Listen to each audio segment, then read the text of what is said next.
birinci yer. Kemal'e. Buyur. Əsər Ola Kemal'e. Bəli.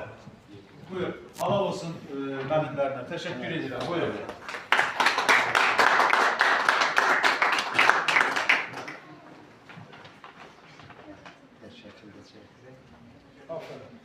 Alkışlar ya. Bir de aşağıda kalıyor. Benim adım Kemal'e, soyadım Əsədova. Ben Tural kızıyam. Saddiyarlı Sazlar Kəndi Tam Orta Məktəbində 7-5 yaşındayım. Buyur. Səsləndirəcəyim şeir 20 yanvar şəhidlərə xitab şeiridir. Buyur. Hayatımda ilk defa bu kadar kan görürdüm. Kızıl kana belenmiş sökülen dan görürdüm. Kan içinde çalan Azerbaycan görürdüm. Yerden, göyden, denizden akırdı şehit kanı. Hayatımda hiç zaman bu kadar dert görmemiştim. Derdi böyle amansız, böyle sert görmemiştim.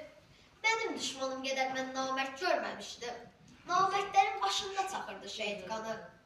Yağış olup yağırdı, qar olub əriyirdi, dağ olub tərpənirdi, daş olub yeriyirdi. Bizimlə ağlayıb, bizimlə çürüyirdi. Hamının gözlərindən axırdı şəhid qanı. Alçaqların başında qiyamət qoparan, vətənin dar günündə dəniz kimi qabaran, zaman zaman bu xalqı haqqa doğru aparan, yoldu, izdi, naxışdı, zığırdı şəhid qanı.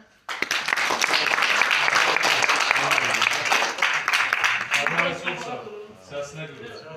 Öne gel, müsürlerimiz söz var. Öne gel, öne gel. Siz bir anlık özünüze kenardan baksaydınız, Allah dünyasını keçən bizim dahilərimizə rəhmət eləsin. Bir an Mikail Mirzə kimi o qədər hökümlü, o qədər içinizdən deyirsiniz, sizi biz yox hamalda işləyir və siz də baxın maşallah. Bu Mikail'in vaxtına gələndə Birbaşa 10 qeymə. Emosiya, havasiya, qorxular, halal olsun. Sağ ol. Kemal'e Halal olsun. teşekkür ederim. Buyurun. Evet, əziz müsürlər, hörmətli qonaqlar, sonuncu, birinci turun sonuncu biz şahit.